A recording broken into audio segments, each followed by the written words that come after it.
এত tasty chicken আমি কোনোদিনও খাইনি। চলো তোমাদেরকেও খাওয়াবো আজ। দেরি না করে চলো ভিডিও শুরু করে দিই। 500 গ্রামের মতো মাংস নিয়ে নেব।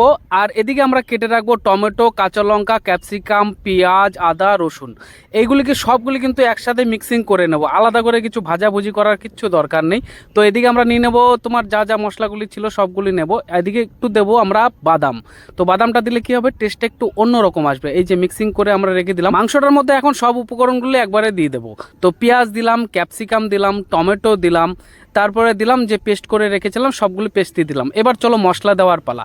দিয়ে দেবো আমরা ধনিয়া গুঁড়ো, জিরে গুঁড়ো, লঙ্কার গুঁড়ো, তারপরে স্বাদ মতো নুন আর তেল দিয়ে এইবার আমরা ভালো করে মিক্সিং করি। আমার রান্নার ভিডিও যদি আপনাদের ভালো লেগে থাকে তাহলে একটু সাবস্ক্রাইব করে দেবেন, যাতে নতুন নতুন ভিডিও উপহার দিতে পারি। তারপরে আমরা গ্যাসটা অন করে মশলাটাকে মিনিমাম 15 মিনিট আমরা কষাবো। তো কষানো হয়ে গেলে এবার দিয়ে দেবো আমরা জল। যতজন লোক আছে সেই হিসাব মতো জল দিয়ে দাও। লাস্টে গরম মশলা, ধনিয়া পাতা দিয়ে এবার পরিবেশন করো। সত্যি বলছি, মায়েরে বলছি, হেভি টেস্ট।